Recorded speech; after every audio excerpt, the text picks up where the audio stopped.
Olá a todos. Hi everyone. Welcome back to the channel. My name is Sofia. I'm so excited to be back and sharing a new theme with you. Today I want to talk about the preposition de. This is one of my most questioned prepositions, and I have received it both on the YouTube comments and in classes. So today I just decided to make a video and hopefully make this topic a little bit more clear to you. So, what are the uses of de? How do I know when to use it?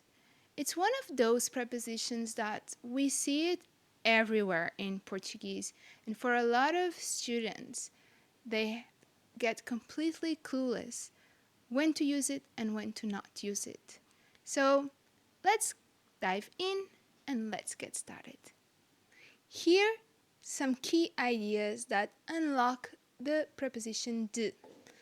De marks origin, connection, belonging, or source. If you train yourself to look from where something comes from, what it belongs to, or what defines it, de usually appears. Let's break these down step by step. De, origin, source.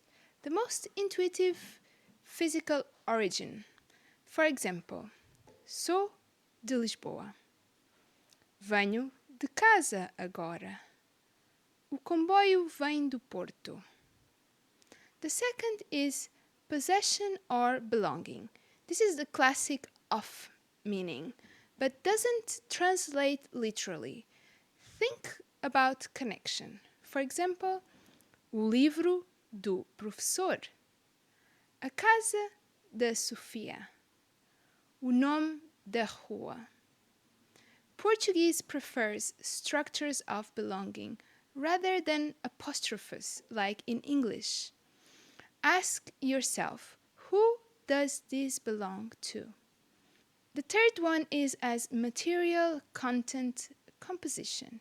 If something is made of, filled with, or defined by its substance, we use de. For example, uma mesa de madeira, copo de água, uma taça de vinho. Even abstract materials count. Momento de silêncio, uma sensação de medo. Think of this thing made of, literally or metaphorically. The fourth one is de after certain verbs. This is where learners often panic. There is logic here too. Many verbs that express removal, lack, memory, distance, or separation naturally take de. Very common verbs we see this happening are precisar de, to need. For example, preciso de ajuda. Gostar de, to like. Gosto de café. Lembrar-se de, to remember. Lembro-me de ti. Depender de, to depend on. Depende do tempo. You don't need to overthink it. Just learn the verbs with their prepositions as a unit. The fifth one is de, to define or classify something in Portuguese. De is often used to say what kind of thing something is. For example, curso de português, uma aula de dança, problema de trabalho. English sometimes skips this, but Portuguese doesn't. If the second word defines the category, de is usually there. The sixth one, and one of my favorites, is de versus em versus para. First, we have de as origin, the source. For example, venho de casa. Em defines a location, a position, and is often static. Estou em casa. And para is about a direction, a goal. Vou para casa. The same word, casa, but three different relationships. When choosing de, ask, am I talking about where this comes from? Now I talk about contractions in European Portuguese. De almost always contracts with the articles. For example, de mais o, do, de mais a, da, de mais os, dos, de mais as, das. This is not optional in Portuguese from Portugal, and it is mandatory. So we would not say de o livro, but we say do livro. Before we finish, I want to quickly talk about the most common mistakes I see with de. The first one is translating directly from English. In English, you might say a Portuguese course and not think twice about it. But in Portuguese, you need a connection. Curso de português. If you skip de, it immediately sounds wrong. Another very common mistake is trying to memorize rules instead of relationships.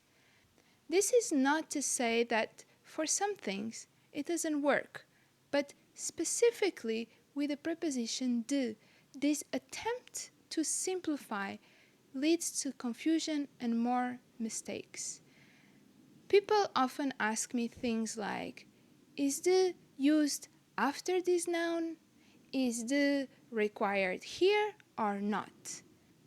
That approach usually leads to confusion. It is much more useful to ask, what is the relation between these two words? Is it origin, belonging, definition? And the last big mistake is forgetting that some verbs simply need de. For example, learners might say gosto café, preciso ajuda, but in Portuguese, those verbs are incomplete without the preposition.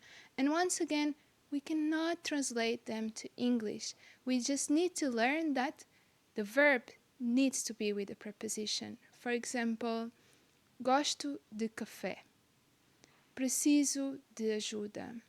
So instead of learning verbs alone, always learn them with their prepositions. And specifically with the topic of the verbs, please do not try to translate them directly to English. It's just more confusing. To recap, if we zoom out for a second, de isn't random at all. It shows up when we talk about where something comes from, who it belongs to, what it's made of, or how two things are connected.